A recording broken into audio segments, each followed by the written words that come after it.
Vamos começar mais uma live com a Michelle Kamers, a segunda de uma série de 3. Tem gente chegando aí. Boa noite.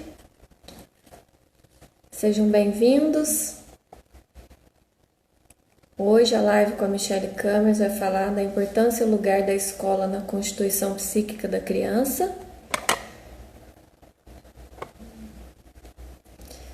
Só aguardando a Michelle entrar para eu convidá-la.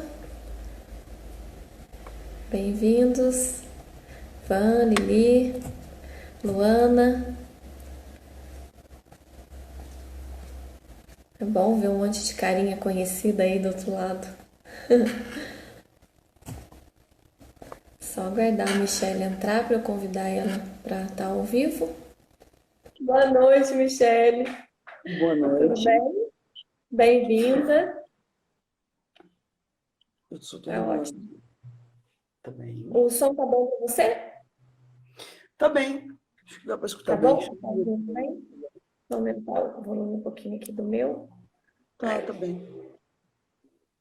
Então Tá me vamos lá escutando bem? então. Pessoal, pode escrever para a gente aí se está tudo bem. A imagem, o som. Para nós tá tudo ok. Aqui tá ótimo. Sabe que na última live ficou um pouco com interrupção, né? Por favor, pessoal, não me mandem mensagem no meio da live. Porque da última vez eu botei no modo avião, não consegui entrar em lugar nenhum. E aí eu tô fazendo live no meio da live, gente me ligando, perguntando aonde está a live. Gente, Instagram. Ai, meu Mas Deus. sabe que tem uma coisa interessante, às vezes, né, como, bom, acabo fazendo muitos eventos e tal, em função da coordenação da pós-graduação, e aí às vezes a Sim. gente faz um post, né, lá com Uhum. título, data, horário, né, local, e aí tá lá escrito, e as pessoas ainda mandam, né, entram e te Como? perguntam, aonde é? Que horas, que Sim, horas? Se é curioso, assim, quanto muito. questão de ler o mundo tá difícil hoje. É uma coisa assim muito Uhum. da imagem e as pessoas acabam não lendo o que está escrito. É muito Sim. curioso.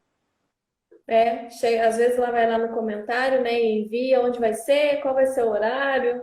Ah, me manda o link do Zoom. Não, mas não vai ser no Zoom.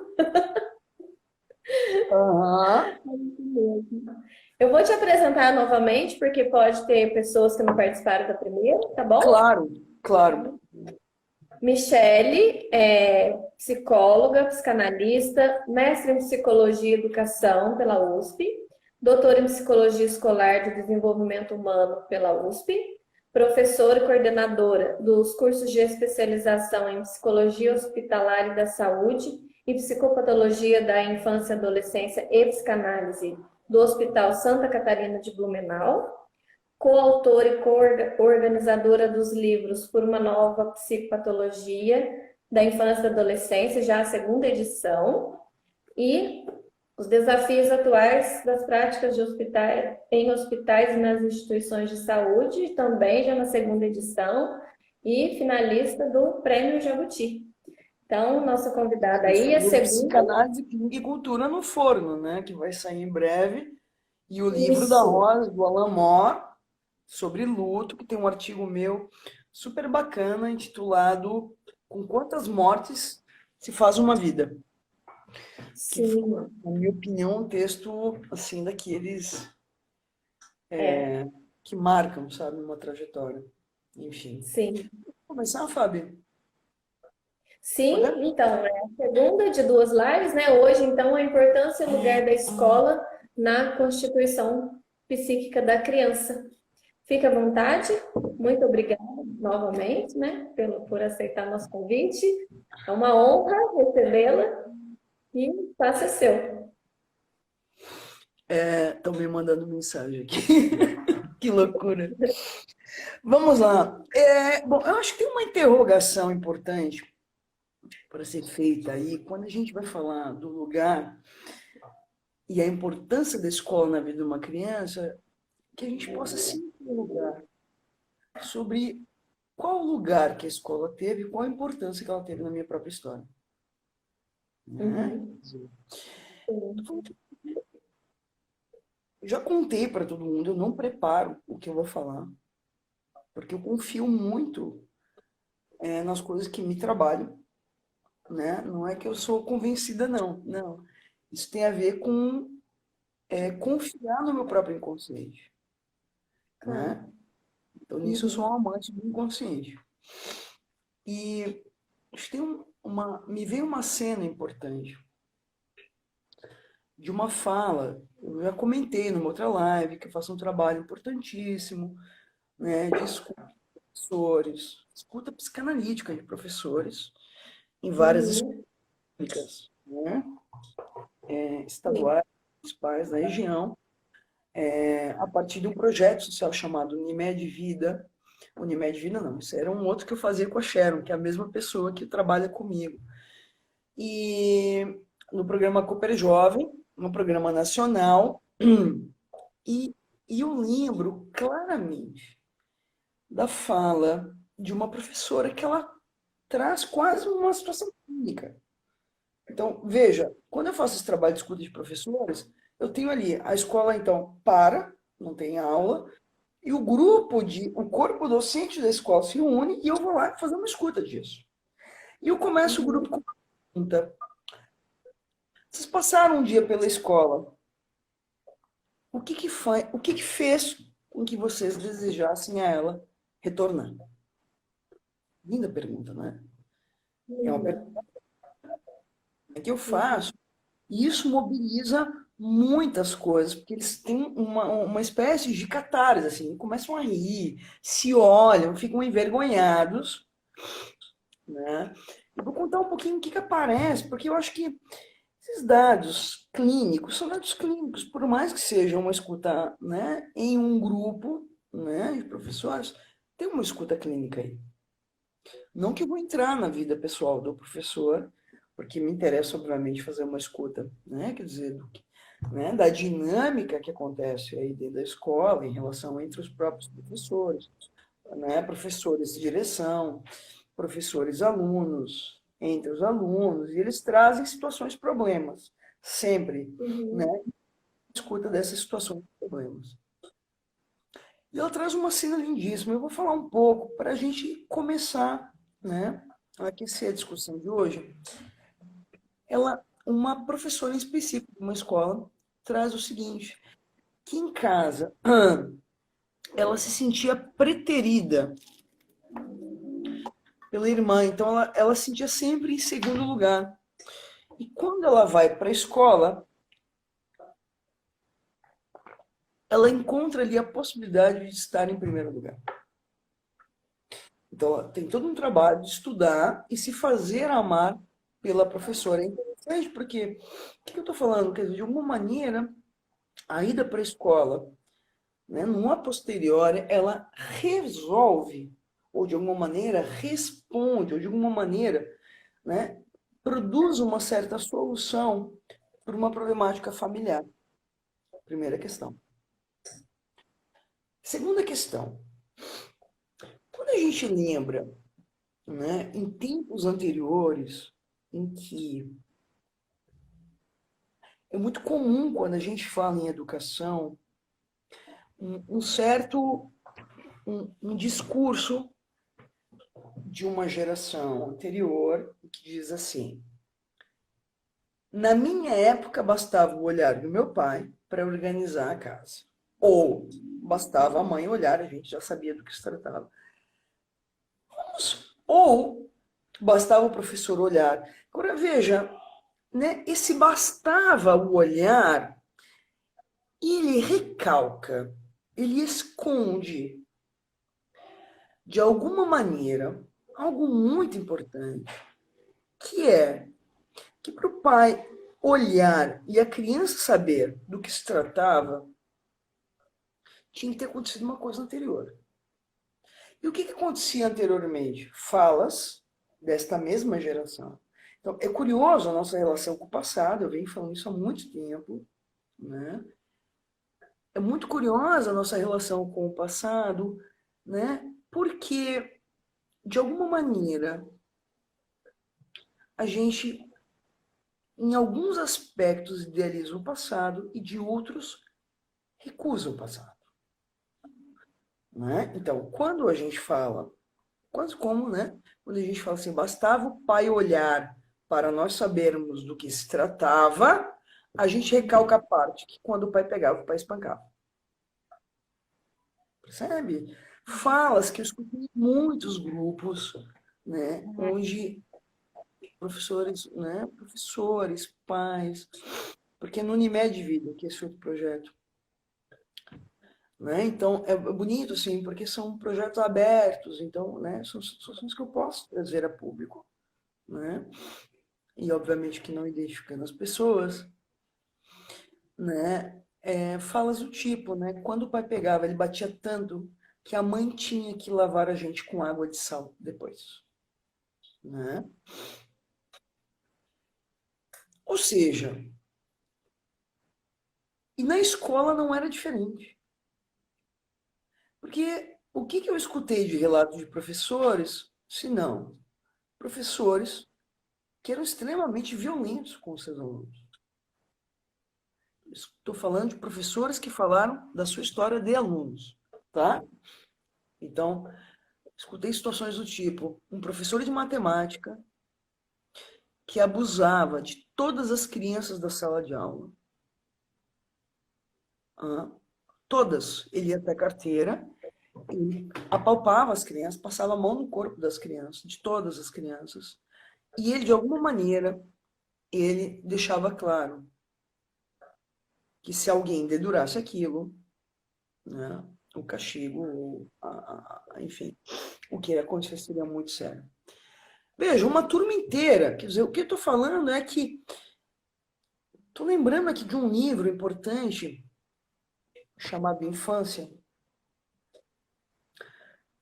de um escritor, eu emprestei esse livro, e eu estou sem ele hoje, eu até pedi de volta. Se puder dar uma olhadinha aí, teu marido está aí perto, Fábio. Tá, pode E, falar. e aí, o que acontece, né, nesse livro? Né? É uma história verídica, uma história, né, de vida dele. Né? Infância é o nome do livro, é um livro de literatura, Uhum. história dele. Quer dizer, essa história que a gente escutava, né, quer dizer, ia para a escola, não aprendia. Por que não aprendia? Quer dizer, tinha muito medo de ir para a escola, muito medo. Então, é interessante porque no passado, quer dizer, a gente escuta falas muito curiosas, assim, né? Ah, eu tinha que caminhar tantos quilômetros para chegar até a escola, né? Eu tinha, né? Chegava na escola, a professora batia, eu levava reguada, né? Quer dizer, se sofria muitas sevices na escola. A pergunta é, por que se fala de uma maneira nostálgica desse momento? Assim como, né, vou trazer um dado clínico da minha clínica. As mulheres que hoje têm aí 50, 60, 70 anos, né, era muito comum serem abusadas pelo próprio pai dentro de casa. Então a gente está falando de um momento, quer dizer, em que, de alguma maneira, então vamos, né, retomar um pouco. Quer dizer, nessa lógica patriarcal, que era o momento anterior da família nuclear e conjugal, que é o modelo de família atual, quer dizer, existia aí um excesso, um abuso, um excesso que se configurava como um abuso, né? E que isso promovia muitas violências. Né? Se a gente for retomar aí clássicos da história da psiquiatria no Brasil, né? A história das mulheres no Brasil, né? Eu tinha falado na outra live do Jurandir Freire Costa, no Ordem Médica Norma Familiar, dizer, era comum o espancamento das crianças. Né? Então, quer dizer, o que se recalcou?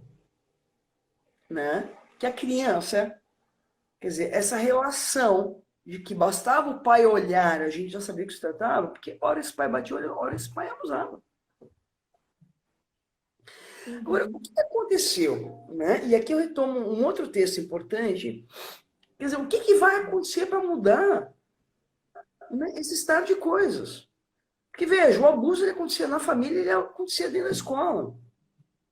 E ele acontecia também, eu falava na live anterior, né, do Bernardino, que foi abusado por 20 caras dentro de uma cela, de uma delegacia de polícia, que dá origem, então, né, ao primeiro Código de Menores do Brasil. E por isso, dia 12 de outubro, Dia das Crianças. Né? Que é interessantíssimo, que pouquíssimas pessoas sabem disso. Né? Falam da Nossa Senhora Aparecida, não sei o quê. Né? O Dia das Crianças como um dia feliz. Não, não é um dia feliz. Agora, veja, a pergunta é, e aí eu vou lembrar um pouco, né? Essa fala, eu com 6 anos já trabalhava na roça, eu com 9 anos já cozinhava, né? Quer dizer, isso que se passava, né? Quer dizer, nos aponta que a criança ela entrava muito rapidamente, muito cedo, no mundo dos adultos. Quer dizer, isso que o Felipe Arrie, no livro História Social da Criança e da Família, diz, aponta como sendo a criança era um estorvo. Eu lembro de uma fala do meu pai. Meu pai é comerciante, e eu lembro que eu era pequena, assim, e eu pedi coisas para ele, e ele, com pressa, me dizia: não estorva, não estorva. Ou seja, outra, né? Ou seja, eu estava num tempo, meu pai estava no outro. Né? Eram tempos diferentes. E é muito curioso porque, né, essa diferença temporal, o tempo de uma criança não é o mesmo tempo de uma criança, assim como o mesmo tempo de um adulto não é o mesmo tempo de uma criança. Então, a criança era muito rapidamente convocada a funcionar no tempo do adulto. Tá claro isso, pessoal? Acho que isso é importante marcar. Né? Quer dizer, ela era convocada a responder como adulto muito rapidamente. Porque a sua condição de criança, ou seja, de não funcionar nesse tempo do adulto, produzia uma certa bagunça na vida adulta. Né? Então vamos tentar pensar. Eu lembro, a minha avó fumava cigarro de palha. Tô falando, gente, de muitos anos atrás, que era comum, um cigarro de corda. Eu lembro que minha avó me fazia dormir fumando cigarro de palha dentro do quarto. Era comum, vocês vão lembrar, a gente fumava dentro de avião, dentro de trem. Se fumava em lugares fechados, com as crianças todas ali. Revejam o Xuxa e lembrem, Xuxa aparecia quase nua, com um bando de crianças em volta. Eram cenas extremamente eróticas, né? Assim como eu falei numa outra live, não se trata de julgar, né? Ou vamos jogar pedra na Geni, o passado. Não, não, não é disso que se trata. Se trata da gente poder de uma certa atenção, né? Quer dizer, que perguntas que surgem a partir daí. Porque, veja, se a gente não tem esse parâmetro, essa diferença como recurso, a gente fica no vazio. A gente não tem. Aí a gente começa a achar que é natural proteger as do mundo dos adultos. Não, não é natural. 2 livros importantes: História Social da Criança e da Família e o Desaparecimento da Infância. História Social da Criança e da Família, do Felipe Arrie. Tá? Neil Postman, no livro O Desaparecimento da Infância, um terceiro livro da Elizabeth Badinter, chamado O Mito do Amor Materno, nos vão dar pistas de que, quer dizer, né, a infância é uma invenção moderna, ou seja, uma produção discursiva.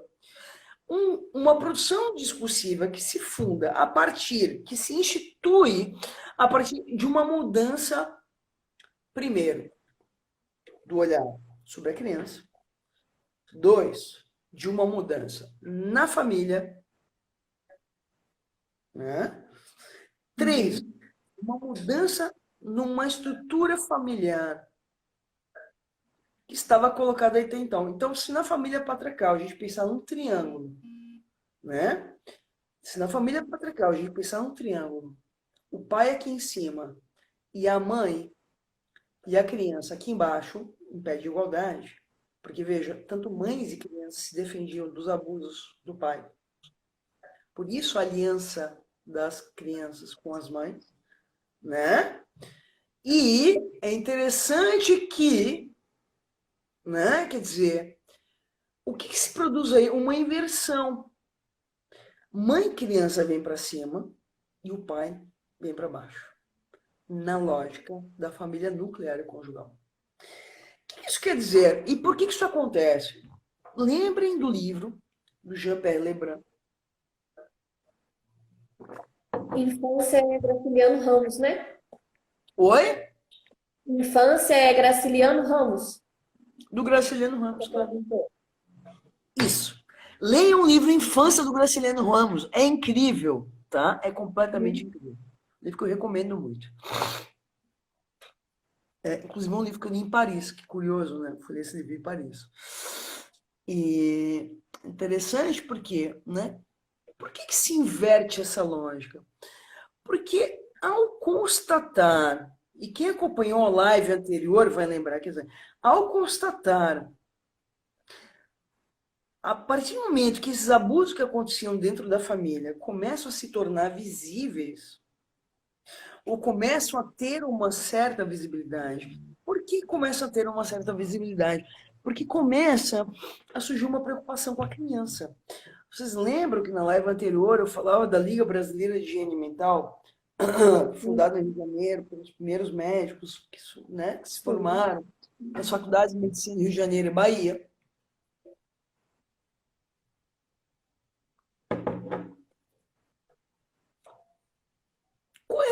Por que surge essa preocupação com a criança?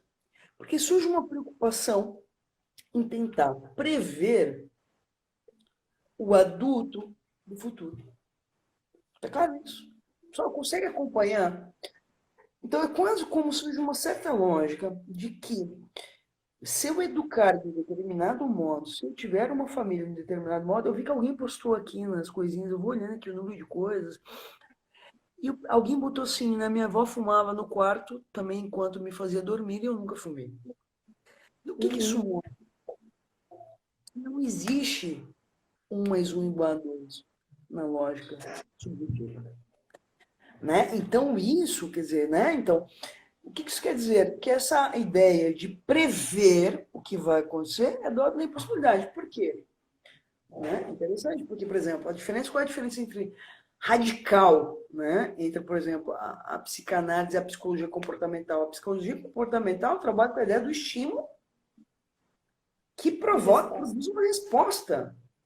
A psicanálise vai dizer, estímulo e resposta é uma coisa chamada inconsciente. Tem um sujeito. Se tem um sujeito, a resposta vai depender do modo como esse sujeito vai ler o que aconteceu. Sim. De que maneira ele vai ler isso que se passou com ele. Né? Então, quer dizer, começa então essa preocupação com a criança. Né? Então é interessante se a gente for reler as teses de doutorado que se produziam nessa época, o que a gente vai lembrar? Que eram teses que os títulos são muito curiosos, tá? Os efeitos da masturbação na saúde psíquica. Né? Então, quer dizer, começa ali uma certa entrada da medicina, a partir do higienismo, de alguma maneira cercando a família, que estava interessada o quê? Em pensar quem é o adulto do futuro. Quer dizer, quais eram as causas das problemáticas. Né? Então, no livro O Mundo Sem Limites, o que o Jean-Pierre Lebrun vai falar? Em que momento começa a acontecer as limitações que o Estado começa a fazer nos poderes do pai. Então, quando a gente fala em psicanálise, declínio da função paterna, quer dizer, não é, quer dizer, e é interessante porque né, na formulação lacaniana, que é uma formulação lacaniana, né, quer dizer, e que já aparece lá no texto de 1938, os complexos familiares, né, quando ele vai falar da imago materna e imago fraterna, né, é interessante porque não se trata de pensar que o pai ficou fraco, não, o poder do pai foi limitado. Então, agora, o que eu preciso apontar aí, né? Quer dizer, que na verdade, o poder nunca foi do pai. O poder nunca foi do professor. Isso é importante porque a gente entra num tema que eu vou trabalhar no sábado, num curso sobre a transferência pelo Instituto ESP, das 9 ao meio-dia. No site lá deve ter as informações. Eu nem consegui olhar ainda, porque a semana está super corrida. Né? Mas, assim, é interessante porque isso quer dizer, poder nunca foi do pai. Né? Porque, veja, quem era o pai? O pai, muitas vezes, era um bêbado que chegava caindo em casa, que estava na sarjeta. Mas quando ele aproximava da casa, a mãe dizia: o pai chegou. Todo mundo para a cama. Ou seja, a mãe assegurava o lugar do pai. Ou seja, os lugares são discursivos e a gente entra num outro discurso, num outro ponto teórico importante, que é, trata então de pensar as funções parentais, não nas pessoas. Porque para um lugar existir, né, ele precisa existir no discurso. Então, quer dizer, o poder não era do pai, o poder era assegurado ao pai. Então, existia todo. Então, eu vou lembrar de uma outra cena, que, né, já me escutou falando, vai lembrar de uma. De uma. De uma mulher. Né? Então, vamos tentar pensar um pouco isso, assim, né? De uma mulher. Isso eu escutei na clínica. Tá? Na clínica, muitos anos atrás. Um paciente que contava de uma mulher da sua família. E ela conseguiu em cena, né? Acho que era a avó, acho que era a avó, mas assim, né? Porque ela já estava já no sétimo filho. E aí ela apanhava do marido, era espancada pelo marido. E um belo dia, ela, não, ela engravida do oitavo filho e vai até o padre e o delegado da cidade diz: olha, eu preciso sair disso. Estou grávida de novo, né? A pílula, para quem não lembra, né? A pílula anticoncepcional foi inventada aí na década de 50 pelo Gregory Pincus, né? Mas era proibida. A igreja proibia a pílula anticoncepcional. Por quê? Porque a relação sexual é entendida como sinal da procriação, né? Mas é interessante que a mesma igreja que dizia não pode tomar pílula, né, botava panos quentes sobre esse cara que estuprava a mulher toda noite. E ela não tinha escolha. Ela era estuprada e ela engravidava. Todas as vezes que... Por isso, eram 12, 13. Eu já cheguei a fazer uma palestra numa escola, eu escutei de uma família que a avó teve 25 filhos. Fábio, vocês conseguem ter a noção do que é ter 25 filhos? Uma mulher parindo 25 crianças. É muita gente. E aí, essa mulher, então, vai até a igreja, fala com o padre. O que o padre diz? Vai para casa, obedece teu marido. Ela vai na delegacia e diz: eu não aguento mais ser espancada. E o delegado liga para o marido e diz: vem buscar tua mulher, porque ela tem vergonha na tua família. Gente, caso real. Não estou contando história aqui. Ele vai, ela chega em casa, espanca ela violentamente, joga uma faca nela, ela perde os seios que é. Quantas mulheres morreram nessa brincadeira? Não foram poucas. Né? E mais, era impossível. Então, vou lembrar de um outro ponto. Veja, isso nos interessa, gente. Nos interessa, tá? Eu já vou chegar na escola. Fábio, eu sempre dou voltas, mas eu vou chegar na escola. É que se eu se a gente não tem lastro para discutir o tema, vira uma questão de opinião. Não é disso que se trata. Não é de opinião. Sim, sim. Ô, Michele, só repete o nome do livro do Lebrun, por favor. Alguém pediu ali? O mundo sem limites. Mundo Sem Limites. O Obrigada. mundo sem limites. Uhum. Ele vai, no outro livro dele, acho que Crise na Subjetivação vai trabalhar a mesma questão, um ponto semelhante a isso, tá?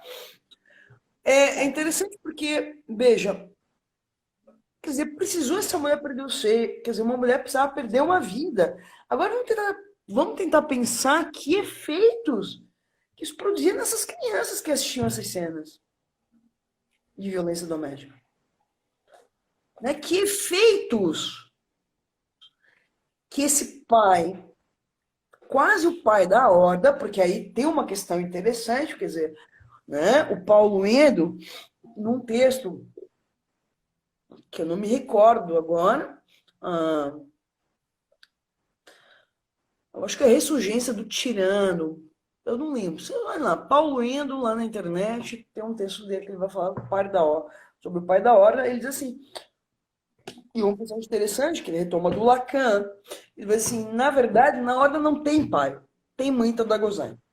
Ou seja, alguém ilimitado é uma mãe toda, que pode tudo e que faz tudo. Provocação para quem está assistindo. Na família patriarcal não tínhamos pai, tínhamos mãe toda gozante. Porque esse sujeito que fazia o que queria, quer dizer, era tão engolfante quanto uma mãe que engolfa seus filhos. Tá claro? Né? Então, Uhum. o que acontecia? Né? Então, vamos tentar pensar que lugar que a escola. Então, eu quero fazer uma provocação. Né? Quer dizer, que lugar que a escola tinha aí, nesses dois momentos. Então, primeiro, né? Quer dizer, de alguma maneira, vamos tentar pensar. Primeiro, poucas famílias mandavam as crianças para a escola. Pouquíssimas. Sim. Pouquíssimo. Tá? Uhum. Tanto que era optativo. Até que série. Se a gente conversar com pessoas de outras gerações, pergunta até que série você estudou. Mas até a primeira Uhum. série. E a gente nunca se Sim. alfabetizou. Lembrei do livro Infância do Graciliano Ramos, porque é uma história que ele não. E eu vou contar, vou dar um spoiler do livro um pouquinho. É um livro que eu gosto muito. Ele não conseguia se alfabetizar. E Paulo Endo é o nome do autor. Priscila Freitas. Paulo Endo, Uhum. que é um professor do Instituto de Psicologia da USP. Um grande amigo, tá? E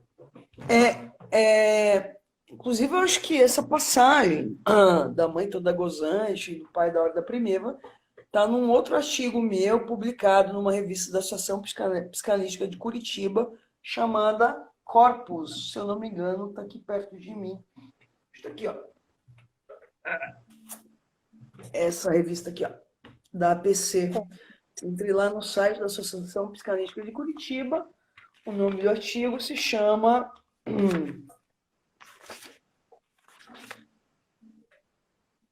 A Violência Materna e o Traumático na Infância. Então, é um artigo bem bonito, em que eu trago casos. Ó, a gente me ligando, pode isso? Eu trago casos, tá, de muita violência que passam, né, por essa questão, né, da mãe toda gozante, né, que eu acho que é uma discussão importante. Bom, então que lugar que a escola tinha, né? Quer dizer, então eram crianças que eram extremamente oprimidas, sabe? E que entravam meio que, assim, amarretada na vida do adulto. Quando eu digo amarretada, eu digo assim, né? Um outro fragmento clínico. Pessoal, assim, acho que é importante isso, tá? Quando a gente entra no tema da escola, quer dizer, a gente não pode perder esse laço de discussão.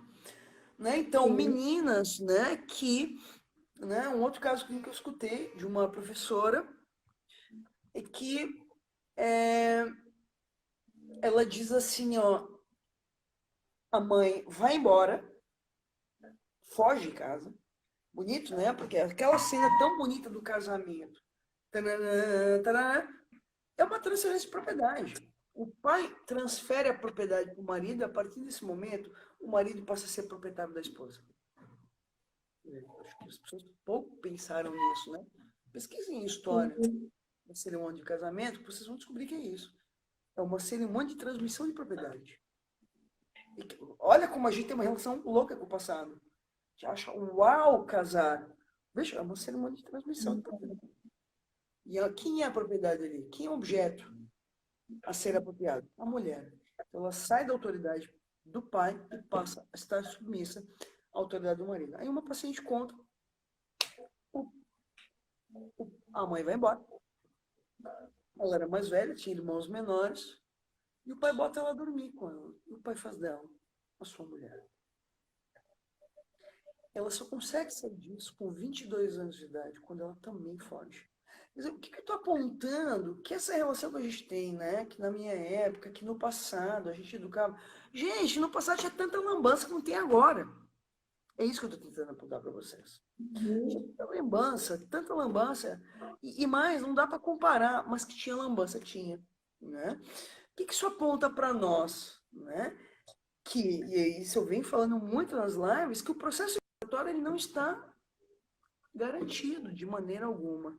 Ele precisa ser sustentado, né? Então, o que acontece? O Estado começa a limitar os poderes do pai, como?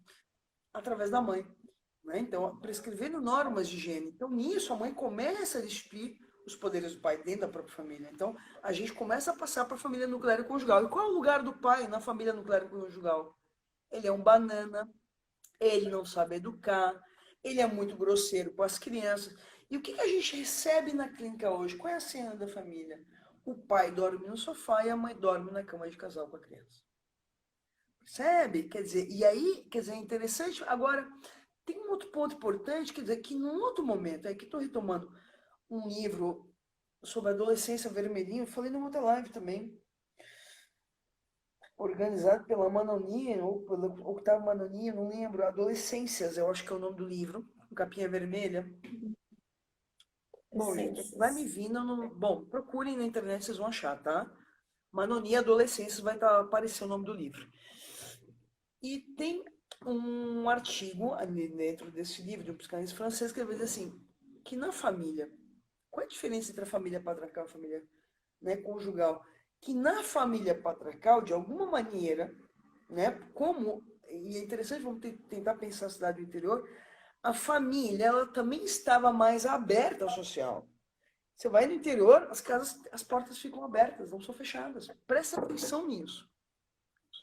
As portas estão abertas, ou seja, isso que o Felipe Juliano, um outro livro, numa outra live que eu citei, né? Não abandonasse teu pai e tua mãe, e que o Leste, no Família, Instituição Associada, vai discutir, quer dizer, como se a clivagem público-privada não estava tão clara. Então, de alguma maneira, a família era um pouco mais permeada pelo social. E por isso, mais permeada pelo social, por isso que ela também fazia questão de sustentar alguns interditos. Tá claro isso? A lambança acontecia dentro do quarto. Um outro fragmento clínico para contar para vocês. Enfim, de muitos anos atrás, né? Um paciente que conta, né, que ela tinha 6 anos, ela entrava em casa e a mãe dizia assim: leva a toalha para o teu pai. E quando ela entrava no quarto para levar a toalha, ele entrava junto, fechava a porta e estuprava ela. Quando ela tinha 12 anos, porque a sua irmã começou a ser abusada pelo pai também, a mãe, ela vai até a cozinha e diz assim: mãe, tu não vês que tem um porco aqui dentro de casa? E o que a mãe faz isso? O que a mãe diz para ela, Fábio? Ele faz isso porque bebe. Olha o que é para uma filha escutar isso, mamãe. O que essa paciente constrói em análise? De que para ele, olha que linda a construção dela, que para a mãe, veja, eu lembro um outro dado importante, por isso eu falei do lembrando. O divórcio foi promulgado no Brasil em 1977. Vocês estão percebendo que eu estou retomando a história, né? Quer dizer, para deixar muito claro, quer dizer, que a gente precisa ter recursos para ler o que aconteceu, o que acontece hoje, né? Veja, o divórcio foi promulgado em 1977. Isso é exatamente há 41, né? 43 anos atrás, mais ou menos. 43, né? 43 anos atrás. Pergunta a vocês, pessoal. Antes do divórcio, o que existia? Uma coisa chamada desquite. E a mulher queria separar, fazer o quê? Ela tinha 12 filhos. Vou embora com meus 12 filhos. Vai viver do quê? Vai fazer o quê? Vocês entendem? Quer dizer, que se a gente não, quer dizer, não acompanha a questão do discurso jurídico, do discurso social, quer dizer, do discurso sobre a mulher, sobre a criança, sobre a família, sobre a escola, quer dizer, a gente perde o prumo de uma discussão interessante. E aí eu acho que tem uma coisa interessante, né? Um discurso certo moralista, né? Aí ela fica porque quer. Gente, não tinha como sair. tá? Entrava, não tinha como sair. Então, vocês imaginem que um casamento era quase um calabouço. E quais são os efeitos dessas mulheres? Mulheres amarguradas, mulheres ressentidas, mulheres sofridas. São as mulheres, né? De alguma maneira, a gente viu ali na década de 60, 70, né, que foram diagnosticadas como sendo histéricas. Foram as mulheres que foram parar dentro dos hospícios, né, mulheres, quer dizer, que eram violentadas, né, e recebiam um diagnóstico, né, colocava sobre elas a responsabilidade sobre o que acontecia. Sim. Estou trazendo isso por quê? Nessa época, quer dizer, né, que lugar que a escola tinha? Então, e mais, o que acontecia com essa criança? Né? Então, essa criança era convocada a entrar no mundo dos adultos muito cedo, casava com 10, 12 anos, mais ou menos. Né? A escola não tinha valor social absolutamente nenhum. O que eu estou falando com isso? Que o lugar da infância não estava muito bem marcado. As crianças estavam, sim, misturadas no mundo dos adultos e não havia muita diferença entre adulto e criança. É claro isso, pessoal, dá para acompanhar. Agora a pergunta é, então, o que vai instituir violentamente a infância? Porque, veja, isso não está colocado, lembra no início eu falei, né, do Felipe Aie, do Neil Postman. O que vai instituir a infância?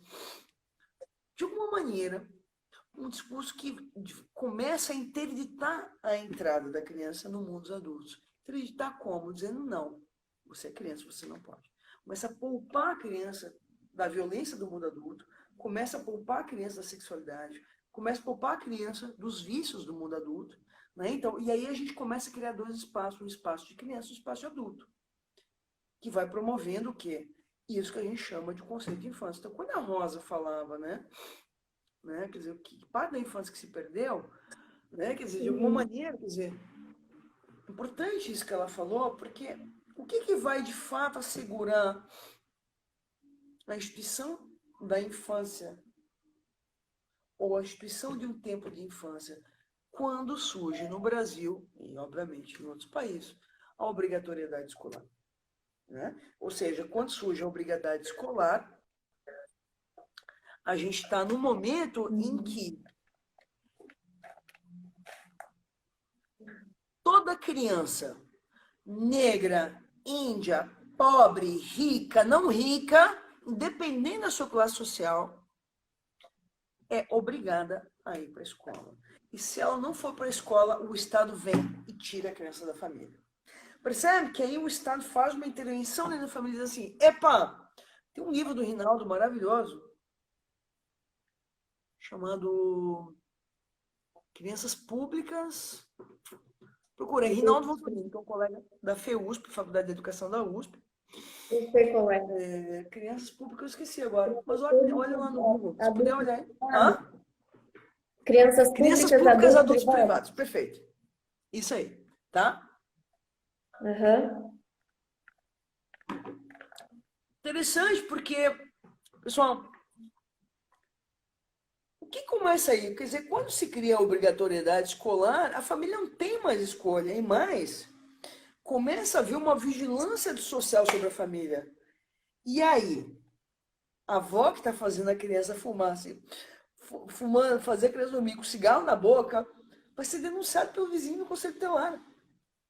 Percebe? Começa a haver uma mudança de posição frente à criança, uma mudança de olhar, uma mudança de postura, e que cria o que Felipe Aie vai denominar como dois sentimentos de infância.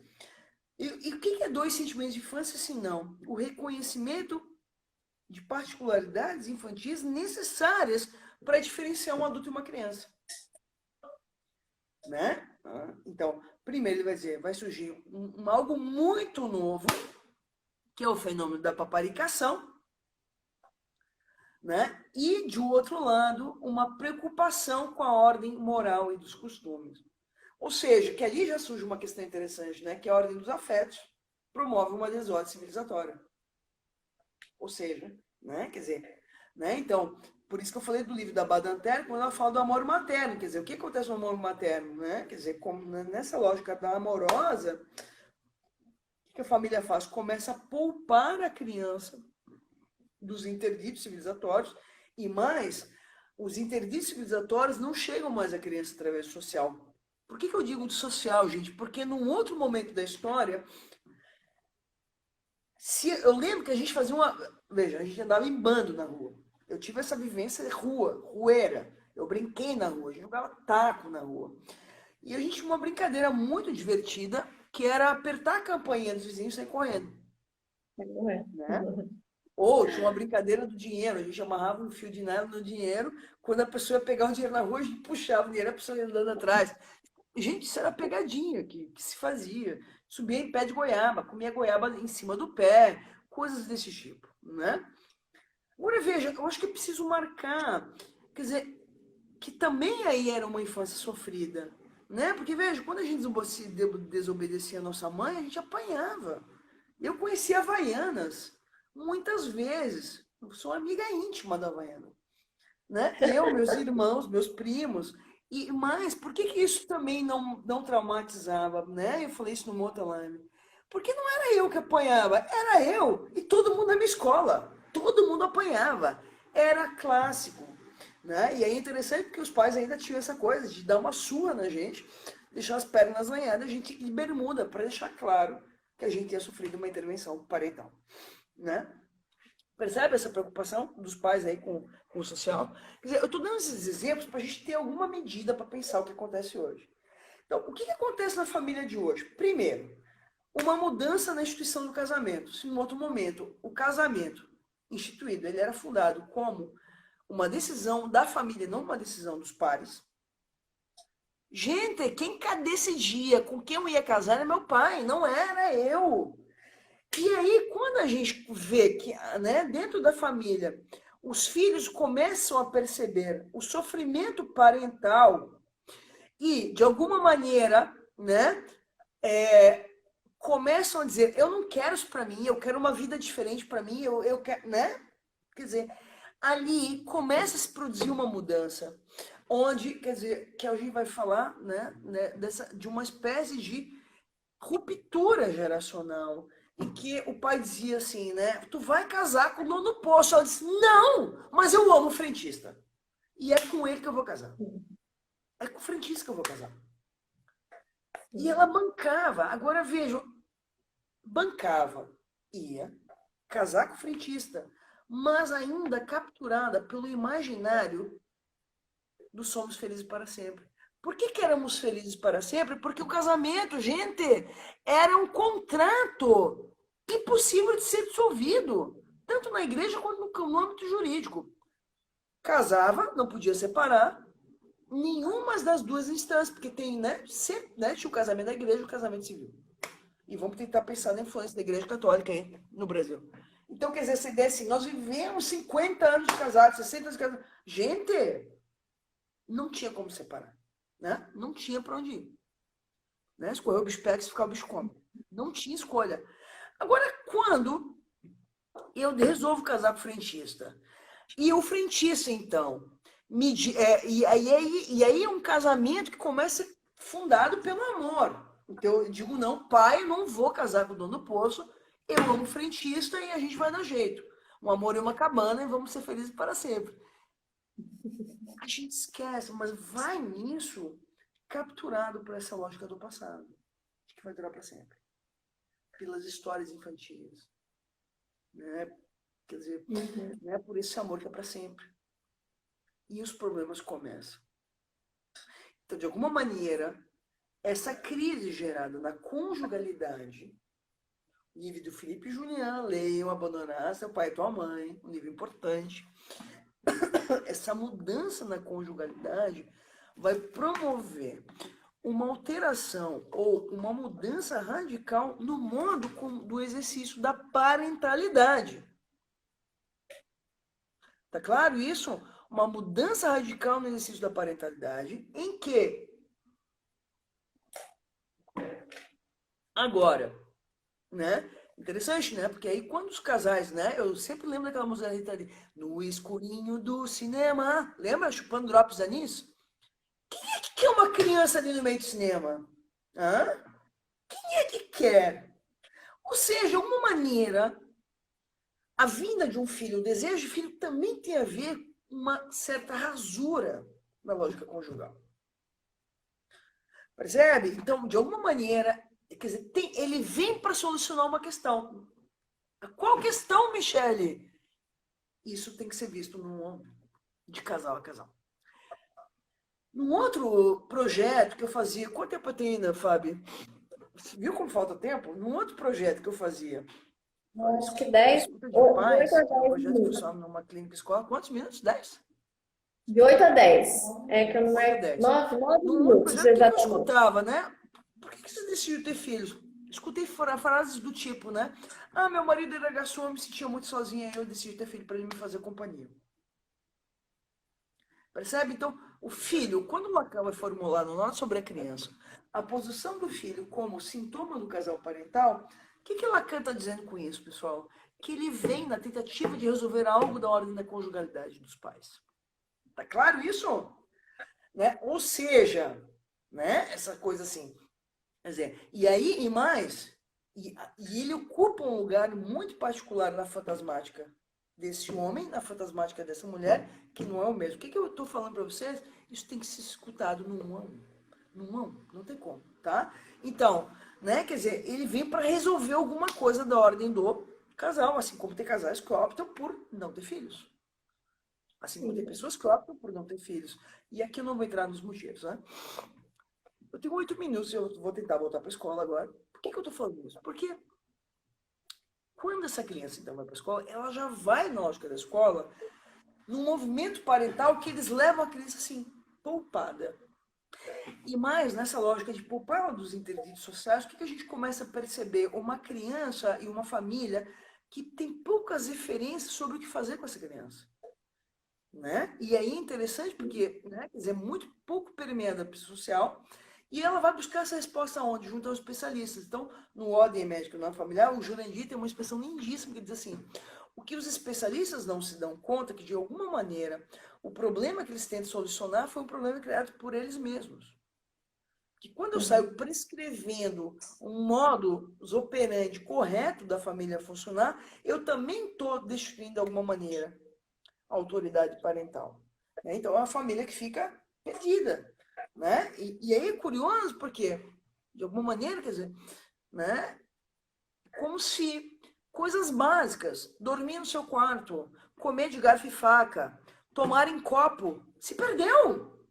A criança dorme com os pais, tem 10 anos, toma madeira, 9 anos, mama no seio, né? Os pais transam com a criança dentro do quarto, quer dizer, o que a gente percebe aí, né? Uma certa dificuldade da família para funcionar a partir dos operadores, né, sociais, que são operadores que promovem o interdito do incesto. Né? Isso é importante para nós, por quê? Porque quando essa criança vai para a escola, é ali que a escola vai chamar a partir dos operadores. E nisso, a escola tem salvado vidas. Veja, tem salvado vidas na medida em que, numa outra live eu falei para vocês, ela coloca uma interrogação para essa família. Mas peraí, ele já tem 6 anos, como assim não limpa bumbum? Não, mas como assim? Ele já tem 8 anos, por que ele toma mamadeira? Não, mas como assim? Né? E é interessante porque a família também. Eu quero tomar um outro ponto agora. A gente ainda tem uma terceira live, que eu vou conseguir aprofundar essas coisas. Sim. A família também se esconde atrás do diagnóstico. Falei para vocês, não se trata de a gente fazer aqui, começar a jogar pedra na família e jogar pedra na escola. Mas a família também, para se poupar dos interditos, que ainda para a escola vai promover nela e no filho, ela busca o diagnóstico, porque com o diagnóstico ela não precisa responder. Exatamente. Ou seja, é quase como ele toma madeira porque ele é Asperger. Ele toma madeira, quer dizer, mantém um status quo dessa ordem, né? Dessa ordem desordenada, ou seja, não mediada pelo social. Né? Então, quer dizer, o que eu estou apontando? Quer dizer, sim, a escola se tornou um dispositivo de medicalização da infância. Né? Então, para finalizar a live, eu tenho que 2 minutos, é isso? Quantos minutos eu tenho? 3. 2? 3. 3 minutos. Para finalizar a live, tem 3 minutos. A escola pode salvar vidas, desde que não medicalize as crianças que entram nela.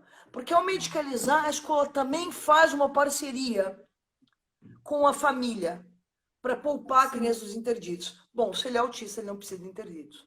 Se ele tem TDAH, ele não precisa de interditos. E essa lambança é o que hoje tem feito com que a escola, né, de alguma maneira, não tenha mais uma eficácia social, uma função social de ordenadora dos laços familiares e ordenadora da constituição psíquica da criança.